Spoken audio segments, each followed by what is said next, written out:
The following presentation was made possible by Bank of America. I'm Jim Kircher, and we are talking jobs, good jobs, high-demand jobs that are going unfilled. There's a need for people with skills and training, but not necessarily a college degree.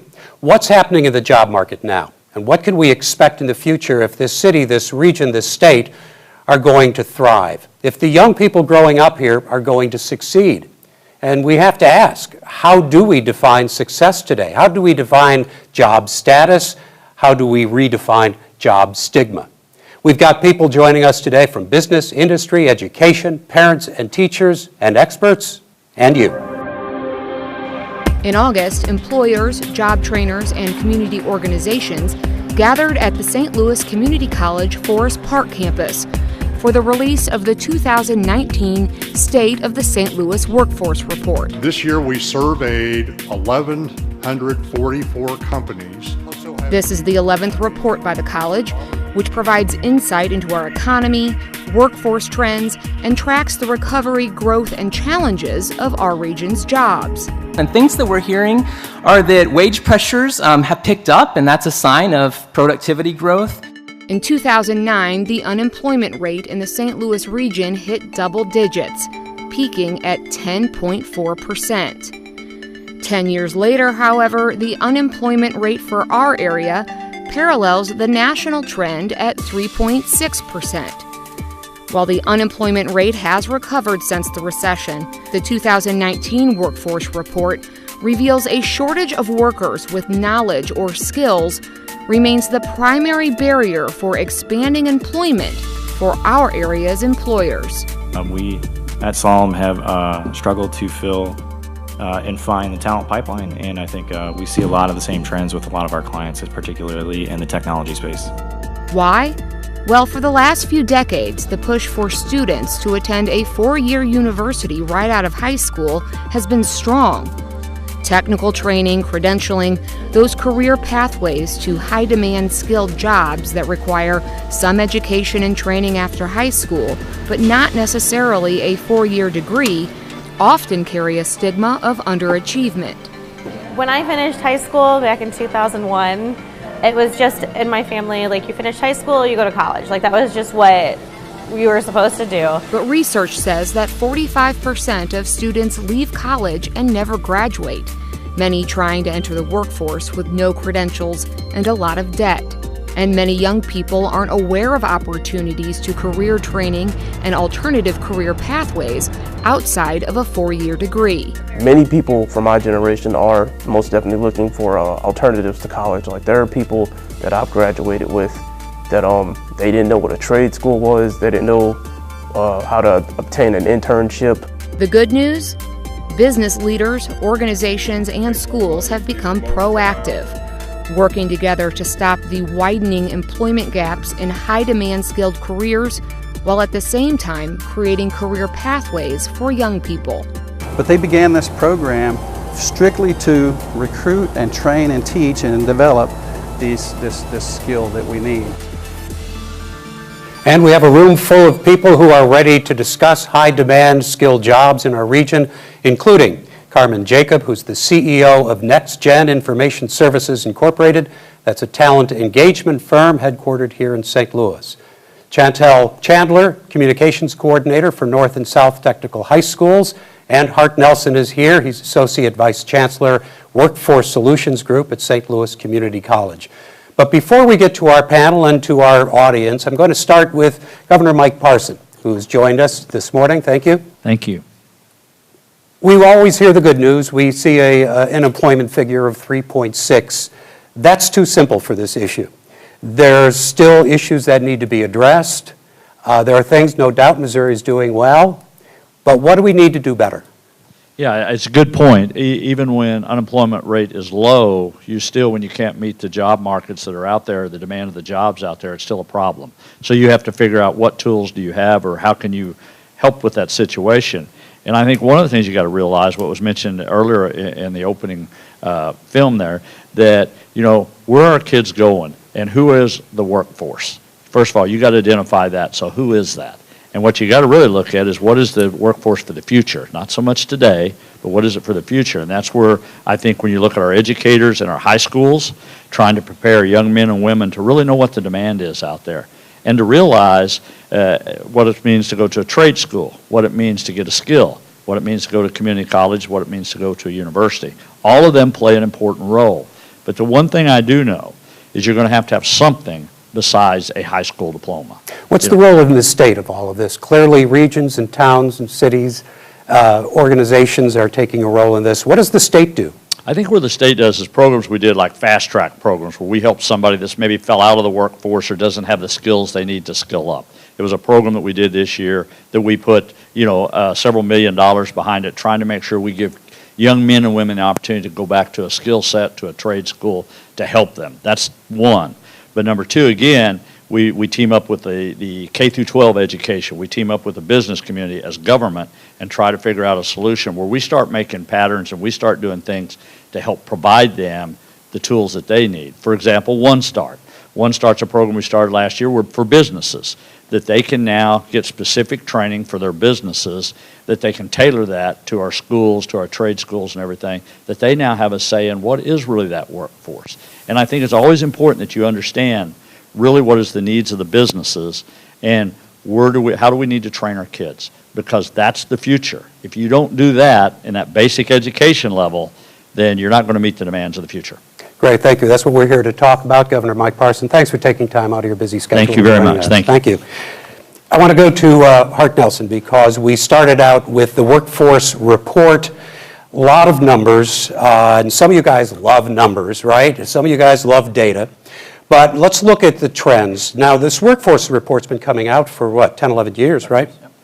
So what do you see in this particular report, whether it's trends, things that are, succeeding or things we're falling short? What are you seeing in this report? Thanks, Jim. We see a lot of things that are the same as we've seen in years past. And as you said, it's our 11th report.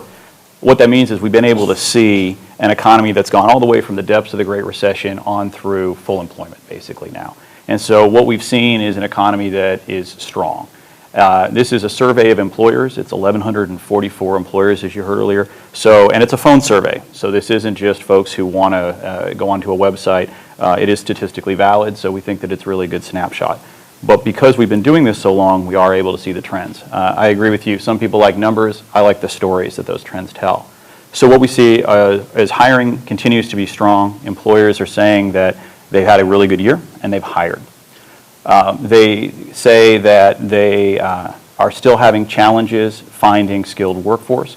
A third of the employers say that they are having a problem finding the folks that they need to fill the jobs they have open. Basic question, and this is really what you guys are going to help me figure out as well. Why is there a problem? It's not a perfect economy. And what I mean by that is, for example, a third of the employers overall say that they're having a problem finding a skilled workforce. But I heard at our presentation a good thing, which is averages hide the real story a lot of times. So a third of overall, but half of employers in manufacturing are having a problem. Half of employers in the skilled trades are having a problem finding the folks they need. And it is because, again, it's not a perfect economy. What I mean by that is we know that there are more jobs open than people looking for work, but there's not a clear path for those people who are looking for work to say, how do I get to that job? There's a lack of awareness of what is available out there and how do I get to that destination. Carmen, I want to ask you, because you bridge the gap between the worker and the employer. Are the employers part of the problem as well? Do they not know what they're looking for? Are they asking for the wrong things from an available workforce? Sometimes what happens is that, the expertise that they're asking for, sometimes it scares people when they see, the requirement, they need. And so they're willing to say, oh, I don't think I'm ready for that. So I think we should say more like, what do we really need to start the job? And each company has their own style of doing things. So it's a learning. You're going to come with expertise, but you're going to show them how to do it. I mean, there's always been this issue when people are looking for jobs. You need experience to get a job, but you can't get the experience without the job. So these are some of the things that I know some of the programs that folks are working on is to get that experience. Yes. Chantel, I want to ask you, from North and South in the technical schools, of course, there was a time when technical schools were vocational schools, and very often the places where people said, well, you're not college material, we're sending you to the technical school or the vocational school. Right. Is that changing? I mean, that has to be a challenge still today, because what you guys are doing and other technical schools are training people for jobs that are there, that pay well, and yet there still might be this idea, even from high school counselors, as well as from parents, that you're better than that. It's starting to shift a little bit. We are seeing that career and technical education programs, which is what we call vocational training now, are re-entering the mainstream conversation about education, but the stigma still exists that it is a space for those who can't or won't be going to college. I think that's a critical part of changing the conversation to plug young people into these skilled trade areas that the latest workforce report is showing we still need trained workers. I think that one of the concerns is the fact that we still have this idea that it's a one and done in terms of education and getting started. That you do get to choose at 18, 19, that this is what you're going to do and it's going to be the rest of your life.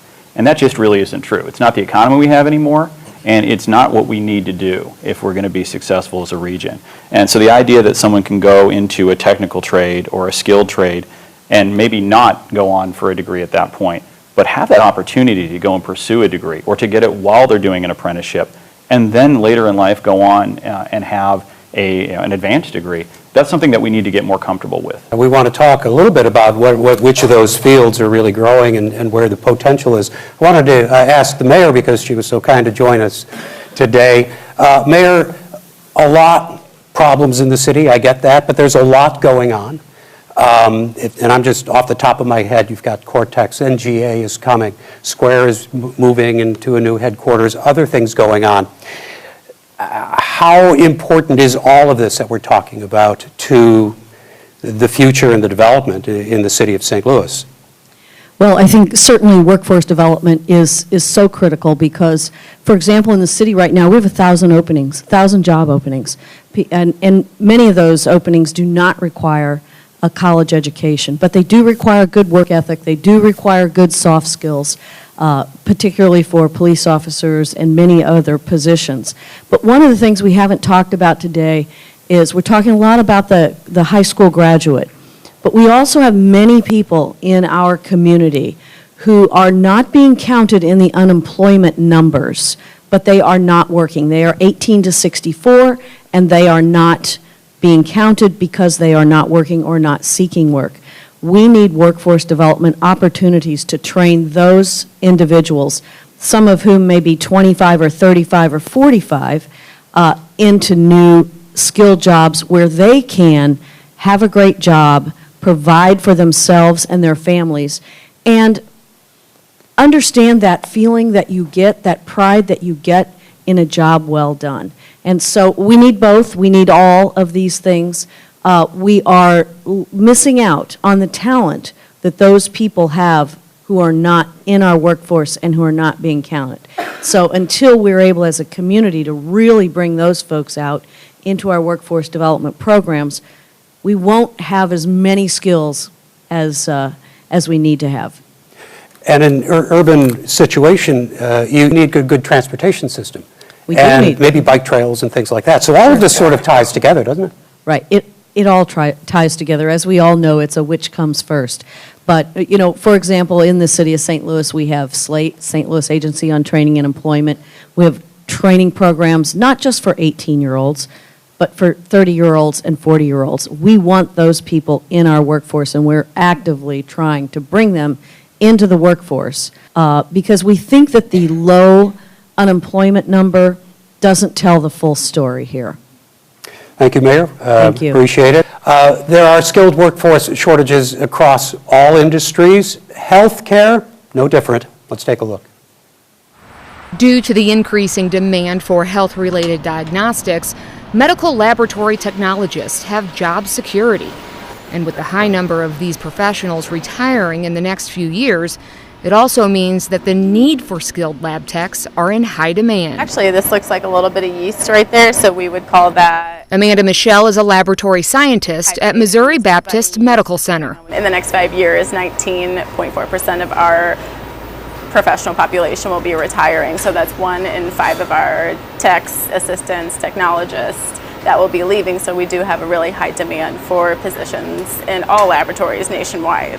At Missouri Baptist, in this lab alone, around 5,500 patient specimens are tested each day. The risk of a workforce gap in any hospital laboratory can directly impact patient care. If we're understaffed, then we aren't able to release the results as fast as we'd like. It's not as efficient, and the doctors and the patients are waiting on those results that are going to be used for their treatment and diagnosis. The key to plugging the employment gap in high-demand skilled careers like this one are pathways to credentialing and exposure to opportunities. So what you need to start off with is 1X TAE. This past summer, these juniors and seniors in high school took biology courses at St. Louis Community College's Center for Plant and Life Sciences. In this program, students learn to master basic lab techniques and methods used in life science research and development laboratories. We teach them very basic lab techniques that they might use at a lot of different, job venues or academic venues. So the one we were showing you before was gel electrophoresis. So that's what a lot of scientists do. They have to measure DNA or RNA or protein and figure out exactly what size they are. The college's Center for Plant and Life Sciences is located just behind the Danforth Plant Science Center and near many companies in the biotech industry. The students who complete this 2-summer program will earn a lab assistant certificate and 16 college credit hours, making them employment ready upon graduating high school. So some people, when they get their lab assistant certificate, they go right into industry. So the biotech companies either in this building or in 39 North will pick them up and they'll be fully employed. Some of them decide to go for the associate's degree in biotechnology, so they continue on with our program. Without St. Louis Community College, they don't have that trained workforce, so it's a symbiotic relationship. With me having this certificate program, I'm planning on being able to work 1 year and then going to college after that year. With their certificate for a high-demand skill, these young ladies have career pathway choices. So we have laboratory assistant, we have the medical technologist that are a 2-year degree, and then the medical laboratory scientist like mine, which is a 4-year degree. Well, there's so many different departments in here that, see hematology, chemistry, blood bank, microbiology. We're trained in all of them, so you get something different each day. So if you like waking up every day and doing something new, this job is for you. It's perfect. And so let's go to Jennifer Irvin. She's with BJC, which I believe is our largest employer. Is that correct? That is correct. So this is a huge, I don't think we can overstate the importance and the growth of medical careers.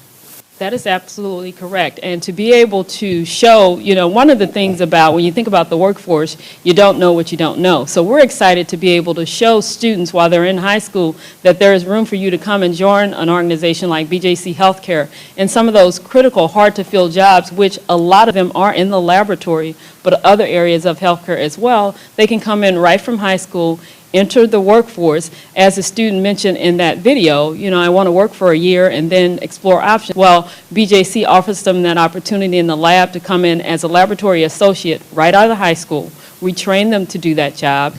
As they're working, they are able to apply for and be granted tuition reimbursement so that they can go ahead and fulfill that next step of employment or going to college and getting that tuition reimbursement for that.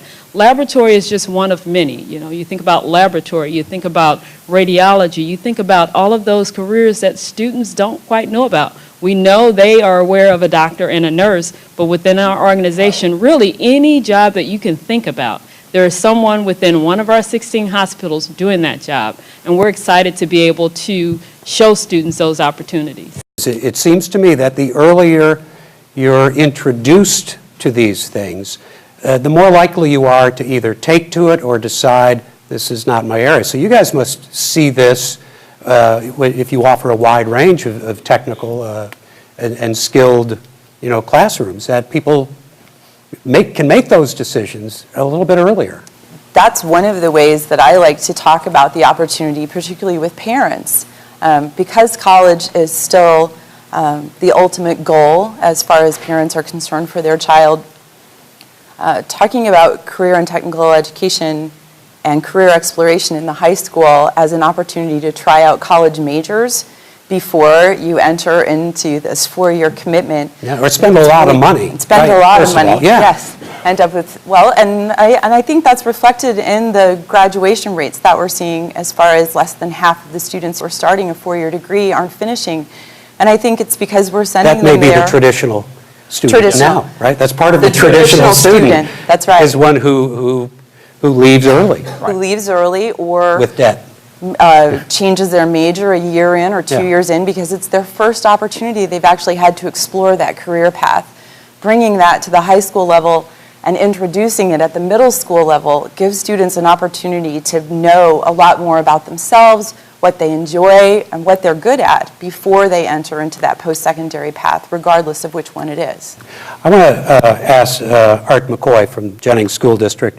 This is an issue we've talked about before, but I wonder how much there's a sense in the African American community, or from a predominantly African American district, that this is the idea that your kids should be going into these areas, but the other kids, the white kids, can still go to college. Now, I'm not saying that's true, but there is maybe that sense in the community that for years, college has defined the success. That's where you're pushing people. That's where you're getting people.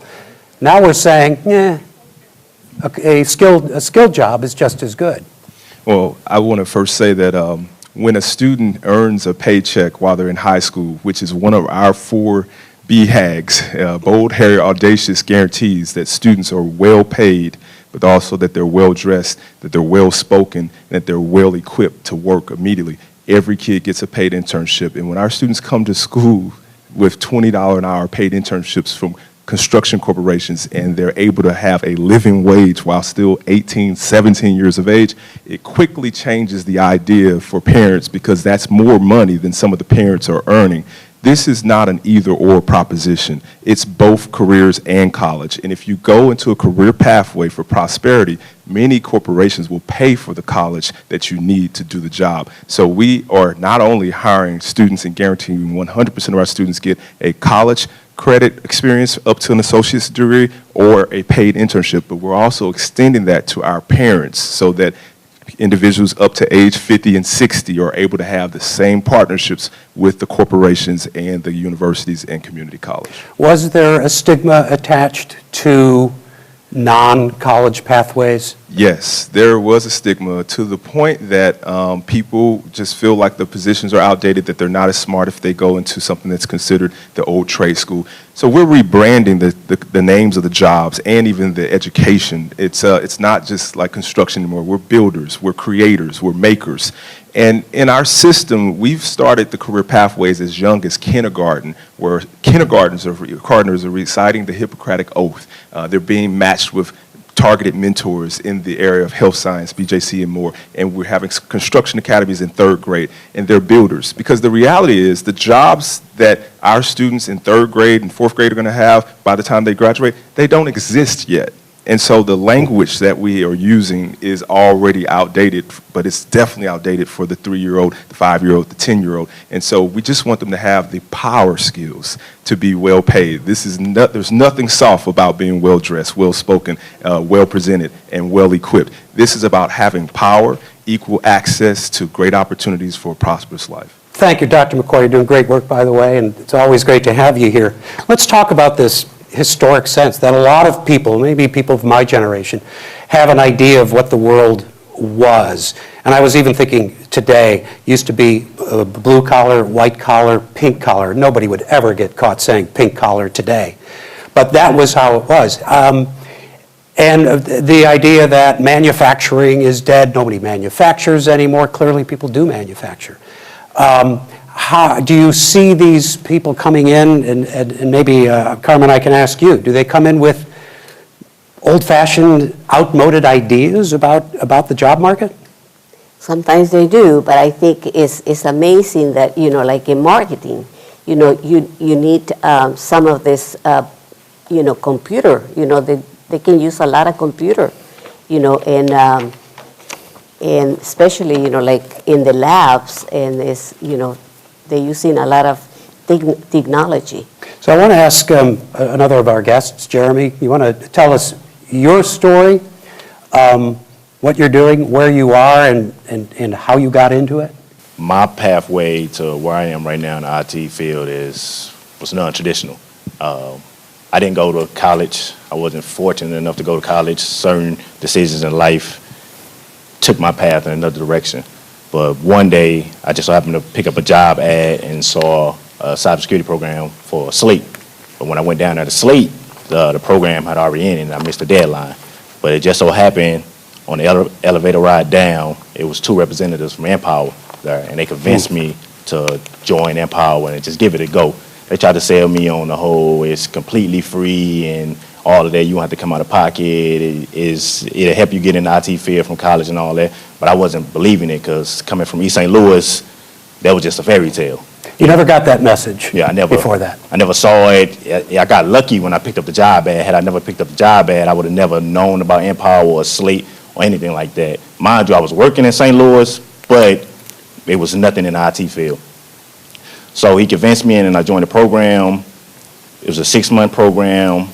The last 6 weeks was an internship that I interned at Worldwide Technology, and it gave me the necessary experience to, I guess, show them that I belong here, that I need to be here.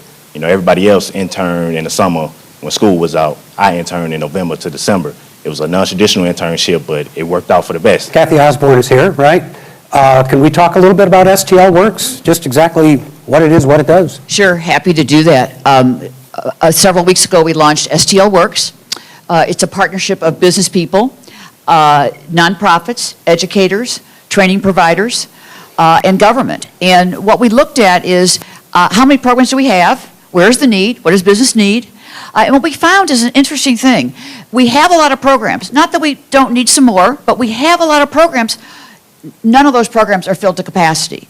So as we really looked at this nationally, a couple things evolved. Number one, there's thousands of jobs available where you don't need a college degree. A college degree is a wonderful thing. That's a great thing to have. But there's all kinds of jobs where you don't need that. And we've really developed a bias as a country, which is to say the only route to a job or success is college. We have to change that. So we think we've got a branding and marketing issue. So this collaboration now through STL Works, we've put most of the training and educational programs available in skilled workforce in a portal. We partnered with the Civic Pride Foundation. The reason is they're great at marketing, and we needed that skill set. And secondly, the community college, who's agreed to maintain this portal. So for a young person, or not so young person, because we're looking at lifelong learning, if you're thinking about, hey, I'd like to get a job, and the mayor had a really good point. Those unemployment statistics do not show the full story. You just have to look at the Urban League Save Our Sons program, where they found people that aren't in any of those roles, and they wanted a job. Let me ask, because something I heard, and this was a while ago, and I'll ask the panelists or anybody who wants to weigh in, that there were lots of different programs and organizations, but they weren't all talking to each other. There were jobs over here and a training program over here, and they weren't connecting. Is that still true? Is that improving? I think that, I mean, there's efforts such as STL Works and such as Blueprint for Careers that are helping coordinate. I mean, the lack of coordination, we had talked earlier, it's not a perfect economy, or not a perfect market. So there's jobs open, there's people who are looking for work, or there's still limited, there's 32% of the people who aren't in the workforce. How do we get them off the sidelines and into the workforce? They've got to see that there's a pathway there.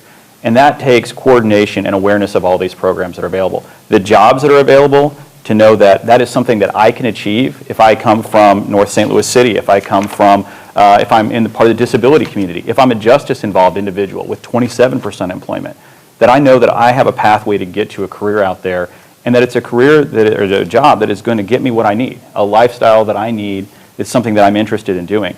That's the inefficiency, is that it isn't always for someone who's looking for work, or for an employer who's saying, hey, I've got a great job available, how do I let people know about this?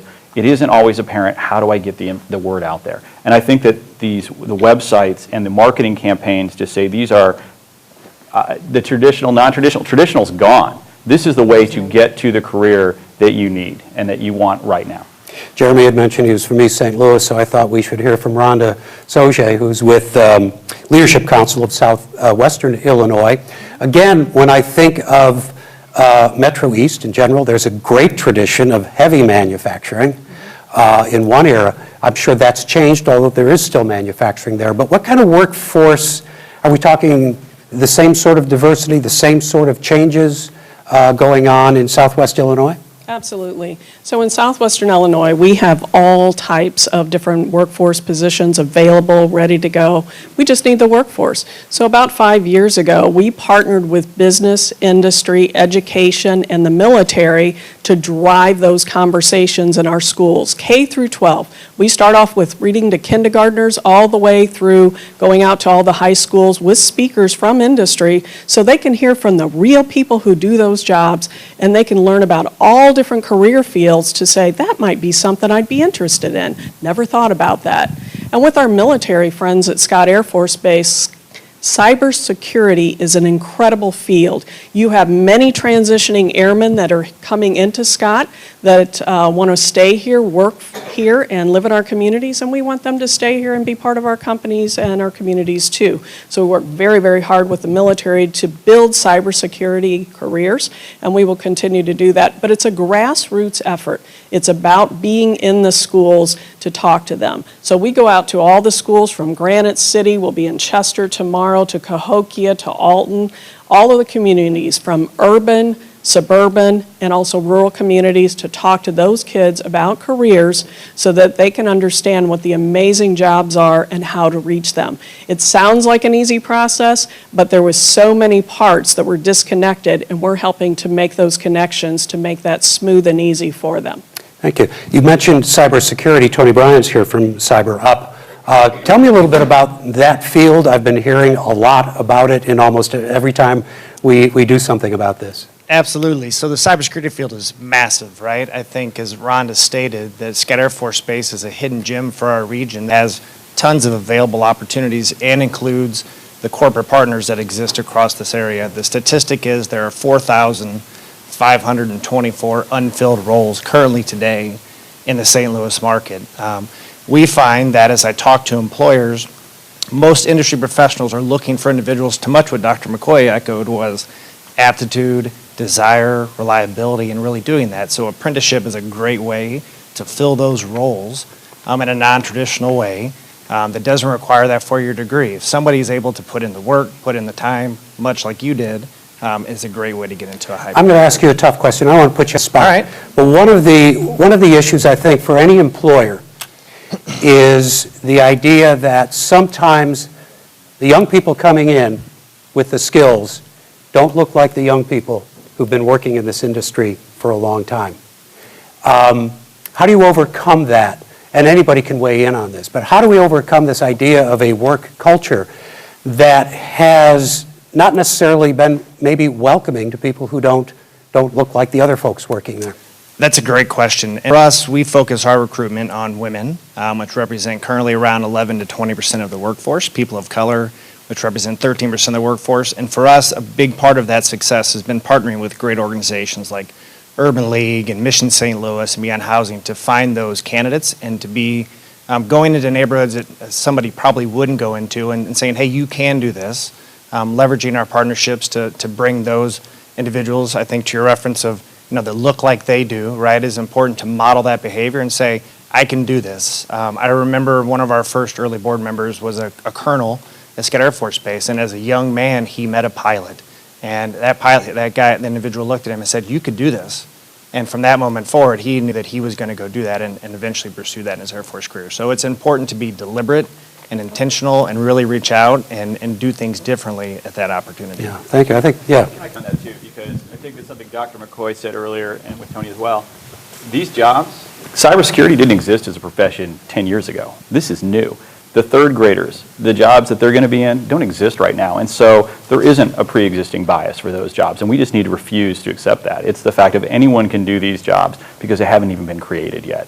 And what we need to do is make sure that the programs we're developing, the education that we're developing, is available and accessible to everyone. Yeah, some jobs have the same titles, but a very different way to do them. Employers have to take the initiative to fill their own workforce gaps and address the stigmas that we've been talking about surrounding their industries, especially in manufacturing. There's a common assumption and fear that advanced manufacturing, with its automation, robotics, and artificial intelligence, is eliminating the number of manufacturing jobs in the U.S. But with a tight labor market and widening gap between the jobs that need to be filled and the skilled talent pool capable of filling them, it appears manufacturing jobs are alive and well. We have approximately 900 team members here that manufacture around the clock on the 3 shifts. Wes Woods is the president of Toyota Bodine Aluminum in Troy, Missouri. Here they manufacture the engine heads for all Toyotas built in North America. The advanced manufacturing needs are truly great in that, talking about the old school or the old type of manufacturing, we needed, just mechanics and electricians. Now we need multi-skilled technicians that not only have the basic mechanical and electrical skills that we need, but also technicians who can keep this equipment running, program it, troubleshoot it. This manufacturing technician today is quite different from the old mechanic, electrician in the manufacturing days of old. Toyota as a company recognized that young people in particular weren't choosing manufacturing as a career choice, and they were struggling to fill their workforce pipeline with individuals with these important skills. And as a result, what happens is our company is not as efficient, not as productive, and obviously not as cost effective. Like many companies, Toyota Bodine is proactive in not just recruiting an advanced manufacturing workforce, but training them as well. Toyota Bodine, along with other companies like Nike, partnered with State Technical College of Missouri and created the Advanced Manufacturing Technician, or AMT program, as a way to fill their manufacturing workforce pipeline. Dealing with the pressure initially. My part in the project is to provide the background, the theory, the educational training, also some professional development and other factors that the manufacturers wanted in addition to the technical skills that they need from their multi-skilled technicians. Students in the AMT program are paid to work 3 days a week at a manufacturing plant, spend 2 days a week in the classroom, and take general education classes online. After completing this 2-year program, these students earn their associate's degree and are fully qualified for an advanced manufacturing job. There was a college fair at my high school and I went because I was looking for where I wanted to go, and they showed up, they told me everything about it. I visited for a open house and they had these robots there and they're like, here, try it out. And I was like, this is awesome. Jordan Ward is a recent high school graduate from Olathe, Kansas. She's a first semester AMT student and as part of the program is working at Toyota Bodine. This is more than I thought it would be. The training, especially that I got here, when I got here right away, they're like, sit in this classroom, you're going to learn everything about safety. We're not going to let you get hurt while you're on the job. And that was just really important to me because I don't know a lot. So knowing how to stay safe was really important to me. So far, 58 people have gone through the AMT program. More than 90% of those were employed by manufacturers following graduation. The others continued on to a 4-year university. It's a win-win for everyone. 2-year debt-free degree, you can earn $50,000, $60,000, $70,000 plus, the variable programs of benefits and overtime and things like that manufacturing companies offer. And we want to go to Nani Lawson, who is with the AMT program at Toyota. What strikes me is, we're always thinking about, businesses competing with each other, but there's some cooperation going on here among different businesses who need the same thing. Why would that be?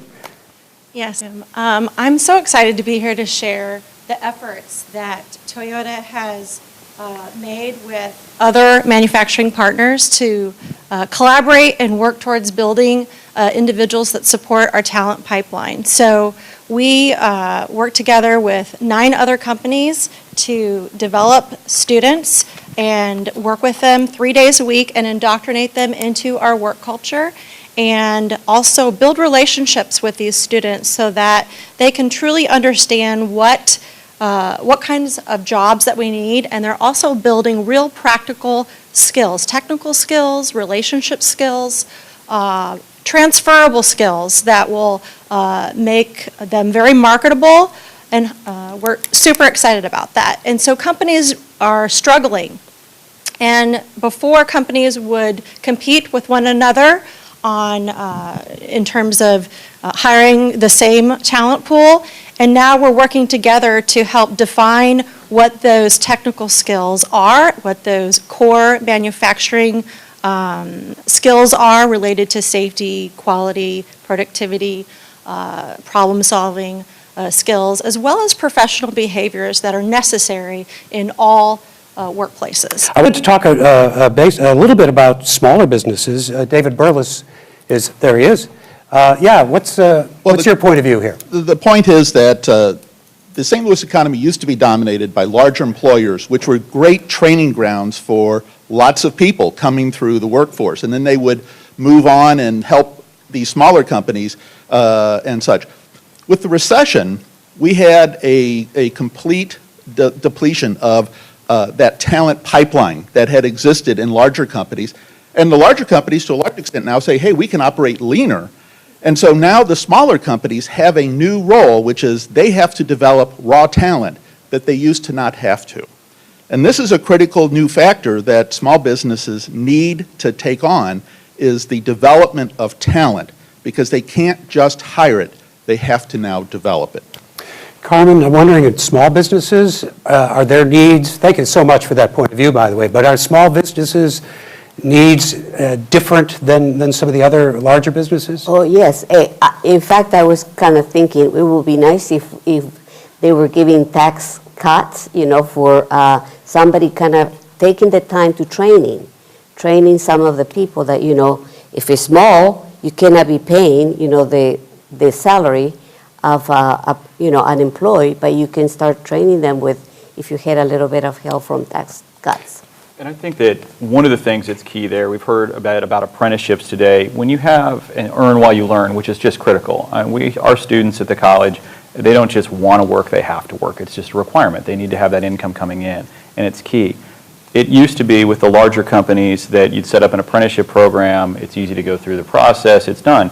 That's just not going to happen anymore as well. It is smaller businesses, smaller manufacturers, and there needs to be some change, some policy change, I think, at the national level, and was supported by the state. I know the governor is obviously leaning in on this to say, let's help smaller businesses develop these apprenticeships and make it easier for them to have these formal apprenticeships in place so that students, especially in manufacturing, can be learning, can earn, and that they get that degree at the end of it and the certificate that they need. I want to hear from Maxine Clark, who's got a lot of business experience, Build-A-Bear, and now with Blueprint for Careers. As you're listening to all of this, Maxine, you've been involved as a CEO in a big company. Now you're doing a lot of work in the community. How are you seeing where we're going, this region? It is absolutely one of the most exciting things I've experienced in all of the years living in St. Louis, to see all of us come together to attack the problem and the opportunity from different angles. But one thing I want to make sure that I connect the dots on, it's really important here, is that we may not be necessarily saying everybody has to go have a college education, but we have to make sure that they have a very high quality pre-K to 12 career, because you have to do math, you have to be able to read, you have to be able to communicate in order to get these jobs, but also to perform in the jobs. Bricklayers and all kinds of people in construction use numbers every single day.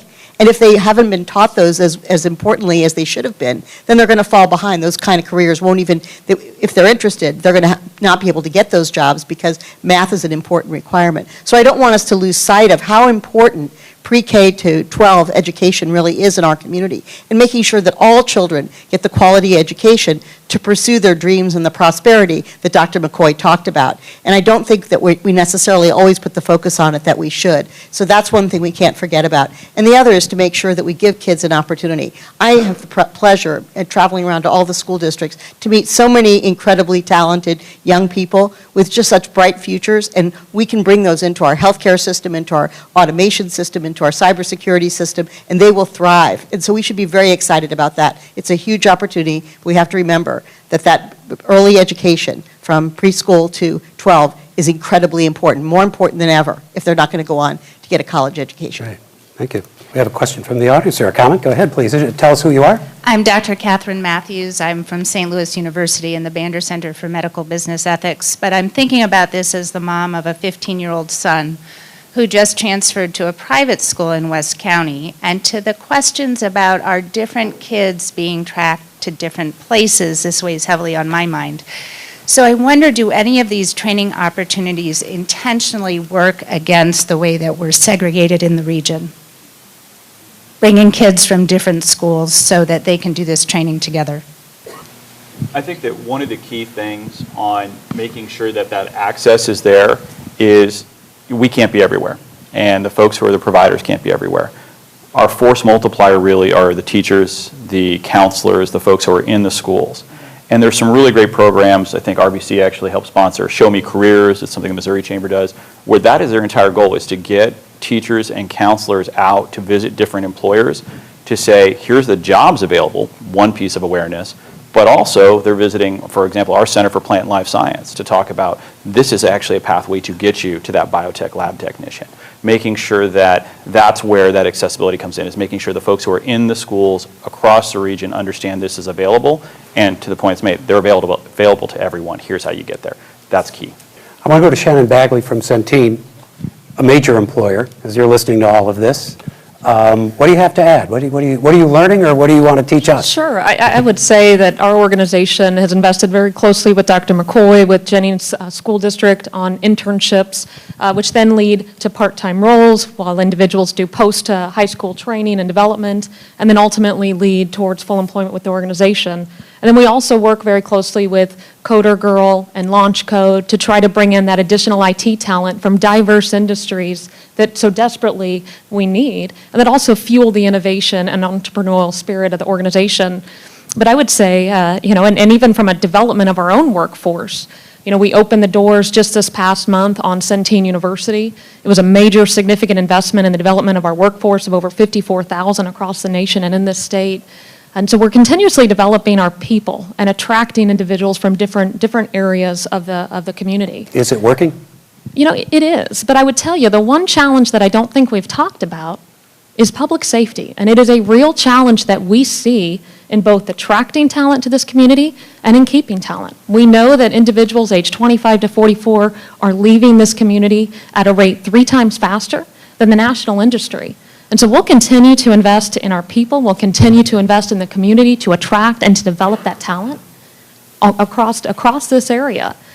But I'll tell you, we're so concerned about it, both attracting people to this region and developing and keeping the people in this region, that we've not only expanded our campus in Sacramento, but we've also expanded our campus in North Carolina, because we simply are concerned that we cannot attract and keep the talent in this area just because of the national narrative around public safety. I feel like I should ask the mayor very quickly. Thank you. Public safety is completely dependent upon jobs and skill training. This is not public safety on this hand and jobs and skill training on the other hand. It is absolutely integral to having good public safety, to having a good educational system, having opportunities for young people. We are employing this summer through STL Youth Jobs almost 1,000 young people in summer jobs. There is nothing better than that. And long term, that's what pays off for public safety. There. Dan Lester has a comment. Hi, my name is Dan Lester. I work with Clayco, and so we work with North Tech. We work with Dr. McCoy over there at Jennings through our Construction Career Development Initiative, CCDI program. However, we keep skirting around the issue. We keep kind of dealing with it, but not dealing with it. And one thing we're talking about is the preparation of the workplaces that we're inviting these diverse individuals to come into. What we're not really doing is we're blaming and we're repairing people. We're showing them wonderful careers. Somebody's asked a question earlier, but we just stop. We just don't continue to get it. We have to make sure that our people, when they come into our doors, that they're going to be heard, understood, respected, and valued, and included in the conversation. Inclusion is more than just asking somebody to come to your place. It is asking their opinion and perspective, and then once you ask for it, acting upon it. So what some employers are looking for is they're saying that they're finding people, but they can't retain the individuals that they've trained. They can't feel like I don't belong here. Yes, because they nobody's have the going to skills. stay where they do not feel wanted. And that's where imposter syndrome comes in, then all the things that come, and then people withdraw, and then they become not a team player, and then they leave the industry. So I'd like to hear from individuals in the audience and on the panel about what some things that companies can do or are doing to make sure that those individuals that we're inviting to that we're training and we're developing and we're saying there's a narrative, because while we have a 3.6% unemployment rate in those African-American communities, it can be as high as 36%. And so when we ask those African-American individuals and those disparate individuals to come into our buildings and into our workplaces, are those workplaces inviting those individuals even though they have the same skill sets necessary for the job? This has to come up a lot. I think one of the things that we heard in the workforce report, event that we had, was, and it was about young African-American men, 18, 24, people with disabilities, justice involved. And one of the things we heard for employers was, we just don't know what to do. And they're trying to solve it on their own. And that is where you run into issues. With the disability community, it was, why are you trying to solve it on? We're afraid of the ADA, we don't understand it. Well, why are you trying to solve that on our own? We have organizations like Starclough Disability Institute, Paraquad. We don't know what we're doing. How do we be inclusive? Well, have you talked to Urban League? Have you talked to Save Our Sons? We don't know how to deal with justice-involved individuals. Have you talked to Mission St. Louis? There are experts in this field, and we try to highlight some of them in our report, who will help have that not very difficult, critically, but extremely difficult conversation, something we don't like to talk about. I say that the story needs to include, for a young person, a conversation with someone who looks like me, and by that I mean not like me, but looks like whoever that young person is. As an example of success, it's that I know I can get there, but to your point that I think is absolutely crucial, once I get there, I want to know that this person that said, hey, this is a great career, is in a position of power, is in a position to influence, in a position that I can follow to get to the level that I want to be at. I would say don't try to do it on your own. That's the answer for employers. There are other folks out there. Thank you. Again, I'm Jennifer Irvin with BJC Healthcare. One of the things, go back to the first question about what industry is doing, one of the things that we are doing at BJC Healthcare, we're trying to be a leader in that space, and so we're building out classroom spaces within our hospitals so that students from the beginning of the school year throughout the end of the school year are immersed in that culture. So we just launched a new partnership this particular school year with the Hazelwood School District, where within Christian Hospital we have built out a classroom for students that are interested in healthcare. They come to that classroom within the hospital every single day. So just coming through the doors, they have a name badge that looks like my name badge when I'm at work, and they are able to interact with our professionals throughout the day, as well as explore their interests in health careers. And that's just one district that I mentioned. With 16 hospitals, I can say that we strategically try to partner our schools with the hospitals that are within their districts to launch programs. And if you're in a district that is not a partner with BJC Healthcare, please, let's have conversation, because again, we have a department, BJC School Outreach and Youth Development, that is dedicated from K through 12. So we get them K through 12, we have programs. And so we're really trying to make a dent in that space. Thank you. Thank you. Got a question over here, I believe, or comment? Yes. Hi, Linda Rallo. I'm with Aligned. One thing we haven't mentioned is childcare. And 74% of workers with children face breakdowns in childcare, and that costs our country $3 billion a year. So there are things that we can do as a community and businesses can do to either provide childcare, connect families with childcare, and build awareness around the issue. All of that will help reduce turnover in business, which is about 60% when there's a childcare breakdown. And I think that's an important piece that needs to be in our conversation when we're talking about connecting these people to work new jobs. Is making If you don't sure have we support childcare, them. you're going to have to call in periodically, and then it might be said, well, you don't have the soft skills because you don't show up on time. But you've got two big jobs going on, right? Yeah, and I just think childcare is part of infrastructure when you're talking about, long range, just like transportation and anything else. Employees need to have access to dependable childcare in order to be a productive worker. I wanted to ask Dr. McCoy a couple of these things. Regarding the workplace, and I'm wondering if your experience either from your own students or students have gone on, have they come back and say, I don't feel I belong there, I'm not welcome there, you told me all these things, you trained me, you put me in a position, here's what I'm facing out in the community.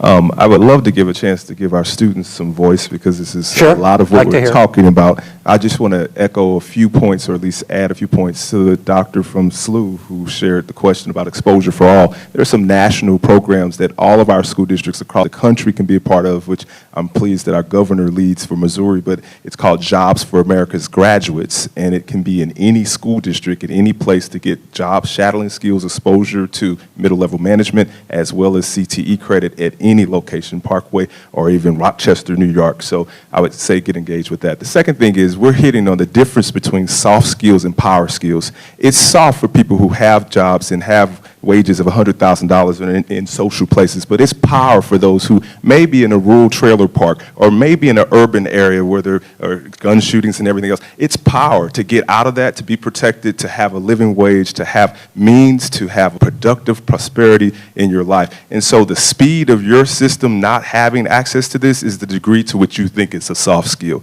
You keep calling it soft and it will be soft and it won't happen for you. But if you call it power, everybody wants access to power. And your children, your parents want access to power, and they'll get it to the degree that they communicate with people with power to help make that happen. And so that's what we are really discussing as a nation. It's the difference between us having power as individuals to have a happy, productive, effective life. I'm pleased that our students are doing that. I want to ask if, we can't hear from them all, so go pick one. If one would give a short statement and stand up to, whichever leader would wish to stand first gets the mic first, so go for it. There you go.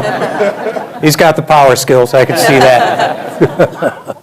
My name is Devin Elkins, and I attend Jennings High School. I'm a junior, and really when we went out to... Bring it up a little bit. There you go. There you go. My bad, I ain't talking on my microphone. When I went out to Worldwide, I didn't really know anything about it, and they really helped me feel comfortable in the place because they really showed how diverse it was. I didn't even know Worldwide was founded by David Stewart, who was African-American male.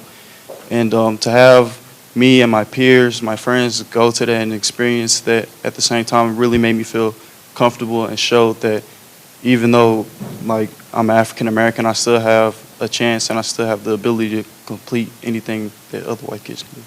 Great, thank you so much.